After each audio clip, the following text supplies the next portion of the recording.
Yo, what's going on, everybody? It's Blanco the Slime, and it's time for your best things to buy this week in GTA Online. Of course, this is a weekly series that I do here on the channel where I pretty much go into detail about what you should and also shouldn't spend your money on or invest your time into, things like that. Basically, the best way to be productive in the game within each update that comes out every Thursday, of course. And I usually get these out every Friday or Saturday. So if that is something that interests you, of course, hit that like and subscribe button. Turn your bell notifications on so you can stay up to date with all uploads. I do make consistent GTA content, so you definitely don't want to miss any uploads. And like I said, I do this every single week. So if that is something that interests you, hit that like and sub. And let's get into the video because, of course, we do have some really dope sales and a pretty good update week this week. Starting off first this week on sale, we do have a few businesses. I believe there's 3 or 4 of them. I didn't show the cocaine lockup, but the cocaine lockup is also going to be 30% off. Now, do keep in mind all these businesses that are on sale this week. It is just the businesses. That does not include the upgrades. So, of course, we do have the nightclub for 30% off. Now, honestly, location doesn't matter too much. I just wouldn't suggest getting the ones all the way at the bottom of Los Santos. Definitely stick to the middle and above. But the nightclub is one of the best businesses in the entire game. So, of course, if you don't have one yet, what are you doing? Go and get one while they're 30% off. Just do keep in mind the upgrades are not 30% off. And the nightclub is a very pricey business to own because you do have to fully upgrade the basement warehouse and all that stuff. And you got to buy a bunch of stuff. So just do keep in mind if you are going to purchase the nightclub, it probably will come with an additional $5 or $6 million to fully set it up. So the price you're seeing on screen is not the final price you are going to pay. You can add another 5, 6 to maybe even $8 million. You could easily tack it on to this price, and that's going to be in total what it will cost you. But of course, you can buy it now for 30% off and then buy the upgrades later when those go on sale. Next up, we do have the salvage yard. This is a very good business. If you're into the tow truck stuff and passive income, if you're a passive income guy, the salvage yard is definitely decent. The tow truck services are one of the better ways to make money passively in the game. And again, they are 30% off. Now, next up, we do also have some bunkers on sale. I almost said hangers. We do have some bunkers on sale. Me personally, I would recommend the farmhouse bunker. It's the one that I own. It's located right here. It is going to be the best for the sale missions and stuff, but honestly, you really can't go wrong with any of these bunkers kind of around the farmhouse. I just wouldn't go more up north, like up here. You're already getting into risky territory getting those. I would definitely try to get the ones closer to Los Santos, so that way when you sell to Los Santos, you're already closer to the city itself and the sale missions won't take as long. But the bunker is a really good business as well, easily a top 5 solo business in the entire game. So you definitely want to grab one while they are 30% off. And like I said earlier, I didn't show it on screen, but the cocaine lockup is also 30% off. So some really good sales. Honestly, you can't go wrong with any of these businesses. And me personally, I would definitely recommend getting all of them. Now let's move on into some vehicle sales. We have the Buffalo S at 40% off, coming in at $57,000. I definitely recommend that. Next up, we do have the Mammoth Stretch coming in at $367K. I can't recommend this one. It's atrocious. Its performance is atrocious, to be honest. I would avoid this unless you really like the look of it. Then by all means. Next up, we have 40% off the Desert Raid coming in at $417,000. The car has an interesting design, but I can't really say that I recommend it. But honestly, at $417,000, you probably can't go too wrong. Next up, we have 40% off the Journey 2 at $474,000. This is absolutely horrible. $500,000 for this is way too much. I definitely don't recommend getting the Journey 2 unless you want to, fulfill your Walter White role-playing dreams out in a GTA game. Then by all means, go ahead. Next up, 40% off the Cheetah Classic coming in at $519,000. I can definitely recommend this. It does have an HSW upgrade, tons of customization. The car's awesome. For that price, you really can't go wrong. Next up, we have the Rampant Rocket at 40% off. I definitely can't recommend this vehicle. I've never driven it, and for a good reason. Just look at it. Let's move on to the next vehicle. We do have the Click Wagon at 40% off. Can't really recommend this either. $723,000. I think I could name 500 cars in the game for that price that are better. Next up, we do have the Bravado Dorado at 40% off, coming in at $825K. This is a newer vehicle and it is pretty decent, so I guess I could slightly recommend it, but not like too much. It's okay.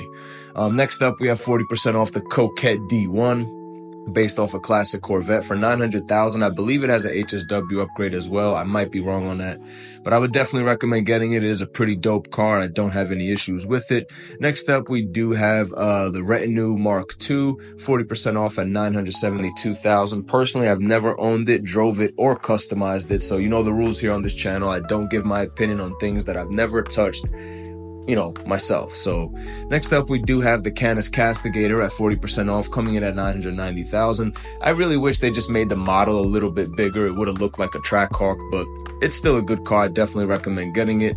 Next up, we do have the Tulip M100 at 40% off, coming in at $994,000. I think even at 40% off, that price is just really steep, man. I wouldn't get it. Next up, we do have the Walton L35. This is the heightened version, not the new Walton that we just got, and it is 40% off, still over $1 million though, so honestly I can't really recommend that. And just keep up with me here, fellas, because we do have like 20 vehicles on sale, so we still have quite a few to go. But anyway, next up, we do have the Cavalcade XL at 40% off, coming in at $999,000. Definitely recommend it. It's a dope SUV. And then, of course, we do have 40% off the Caracara, but not the 4x4. So I don't know if I'd really recommend this one. But for $525, you really can't go wrong. 40% off the Sea Sparrow is a steal. This is one of the best helicopters in the game. Not only is it fast and agile, but it also can land on water. So definitely recommend getting this for just over $1 million. And then, of course, 40% off the Liberator monster truck, $445,000. I believe this is only available on Independence Day during this week, so definitely grab this if you want this livery and stuff like that. It will only be available on Independence Day, and by next year GTA 6 will be out, so who knows if we'll ever see this again. Next up, we do have 40% off the Sovereign at $72,000, again with an exclusive Independence Day livery, so make sure you go ahead and grab that as well. And then last but not least, we do have 50% off the LaserJet, coming in at $3,250,000. But personally, I would say just save up for the F-160 Raiju. It really outclasses this aircraft in every single metric possible and pretty much leaves us no reason to own this aircraft. So definitely just get the F-160 Raiju and avoid that LaserJet. Let's move on now to the casino. Of course, your free prize ride this week at the casino is going to be kind of like this classical Mustang, and it is of course going to have an Independence Day / 4th of July livery, so definitely go ahead and try to win it. It is based off, I believe, like a 1970s or 80s Mustang. It looks really cool though, honestly. The taillights look cool, and it's for free, so let's go ahead and give this a thing. Give this thing a spin. I can't speak right now. I don't do scripts. I freestyle my videos. So that's why sometimes I slip up, but it doesn't look like we're going to get the car. I never do live on these spins. I always try to get these, try to win the car for you guys on a live spin. I usually end up getting it by day 2 or 3. The key, honestly, is very lightly pulling down the analog. You actually don't want to spin it that hard. But anyway, yeah, this car is really cool, and it does have a really cool livery. So if that is something you are interested in, of course, you can head down to the casino or up to the casino and try to win the vehicle. Next up, we do have the Hellring Hotfire, or Hotfire Hellring. I don't know which one comes first or last, but anyway, really good car. Not too much in the form of customization, but a really good handling car. I actually sold mine not too long ago because I never use it. I really don't like the little kind of like nets on the windows. I hate the fact that it doesn't have actual windows, so that's why I sold mine. I just never used it. I'm not a fan of these kind of race cars, but if you are, then it's definitely a really good car, and I definitely recommend getting it. And of course, for your HSW test track vehicle, we do have the Impante GT. Really good classic looking car. I kind of like how it has that engine sticking out in the front. It looks really strong, really brolic, you know what I'm saying? American muscle style, of course, with an American flag livery for the Independence Day. I like a lot of these liveries. I don't know if they're exclusive or not. I think they might be. But anyway, let's move on to your regular test track vehicles. And speaking of, I actually do recommend that Impante GT. It's definitely a good car. But let's move on to the 3 test track vehicles. Honestly, out of these 3, I really only recommend this Albany STR, and then of course the Coquette D10 or D6, I forget which one it is, but honestly, I really only recommend this Corvette right here. It is based off like a 2004, 5, or 6, like a Corvette, mid-2000s Corvette. That generation is really nice. and they honestly did a really good job with the car. The customization's good, it looks really good, and then of course that Albany all the way at the right there, it looks absolutely stunning. So not too much at the LS car meet, but also not too bad. But let's move on to Simeon's. Honestly, this thing right here, I can't really recommend it. It doesn't drive too well. The customization's decent, but the performance is just bad. Unless you really like this thing, these types of vehicles. Me personally, I'm not too big on these. Vehicle that I can recommend in Simeon's though is of course going to be the Scramjet. Looks really cool with this livery, but the Scramjet in general is just a really fun car. So if you're someone who wants value out of a car, you probably don't need the Scramjet. But if you just want to have fun, it's a really, really fun car. Next up, we do have the Coil Cyclone. Of course, this is a removed vehicle, and honestly, I do recommend it. It's much better than the Coil Cyclone 2, even though the Cyclone 2 has HSW. The original Coil Cyclone is much better and looks really good from behind, to be honest. So I could definitely recommend the Coil Cyclone. It's a very solid car. Next up, we have a newer vehicle that came out with the Agents of Sabotage DLC. That, of course, is the Banshee GTS. And honestly, the car is really good. One of the best cars to have in game, especially with HSW, and it has black stock wheels and Simeon's, if that is something you are interested in. Same with the Vigero convertible, HSW upgrade, black stock rims. I could definitely recommend getting it from Simeon's this week, especially with those black stockies. But anyway, let's move on to luxury autos. And of course, not going to be anything too crazy here. We have the new Corinne vehicle and of course the new Stockwood, the low one. So we have the high one on sale, the one that has like the higher suspension, the lift kit, and then the lowered one is here at Luxury Autos. Honestly, both of them are kind of trash. I can't really recommend them. Let's move on to the FIB files of the week. Of course, your priority file is going to be the brute force file, one of the easier ones to get done. Honestly, all of these are really fun, and I highly recommend getting these done every single week because it will pay you over $300,000, and it really only takes about 20 minutes of your time. There's not many businesses in this game that you can make $300,000 in just 20 minutes of work. So honestly, I suggest doing these every single week, and they are pretty fun. And behold, we actually have claimable vehicles this week at the salvage yard, and of course they give us the two worst ones. I would have rather been able to claim the Buffalo STX, but instead we get these other two, and honestly, shame, man, real shame. I won't complain because we haven't had a claimable vehicle in about 4 or 5 months. At the sad yard here on the channel, we call it the sad yard. No claimable vehicles for a very long time.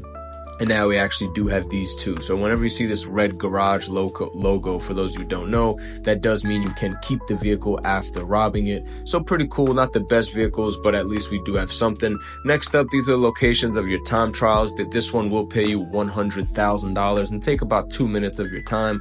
So definitely head here and try to get this done this week. Like I said, it's $100,000 and it really only takes 2 minutes of your time. You really can't go wrong with $100,000 in 2 minutes. And then of course, we also have the HSW time trial, which will pay $250,000, and that is going to be located right here. So here we have the HSW time trial. I suggest doing these with the Hakuchu drag. It really makes it a breeze. Shouldn't take you more than two tries at most, and they do pay $250,000. So definitely get both of these time trials done, because once again, that's another $350,000 you can make for in total anywhere from 5 to 10 minutes of work, and you really can't go wrong. $350K in 10 minutes. But ladies and gentlemen, that will wrap us up for this week's What to Buy and What to Avoid in GTA Online. Of course, we do these every single week when they do a weekly update on Thursday. I usually get these up by Friday, sometimes Saturday. You know, I have a real life job. This isn't something I get to do 24/7, although it is a goal of mine. So of course, if you made it to the end, hit that like and sub. Get me one step closer to being able to be a full-time YouTuber. I would greatly appreciate it. I do make consistent GTA content, as I stated in the beginning of the video, and we're going to keep this thing going straight into GTA 6, where I will keep you updated with the best money, the best businesses, etc., etc. You know how we do. Join the Slime Squad. Don't be shy. It takes 1 second of your time, and until the next video, peace out, boys.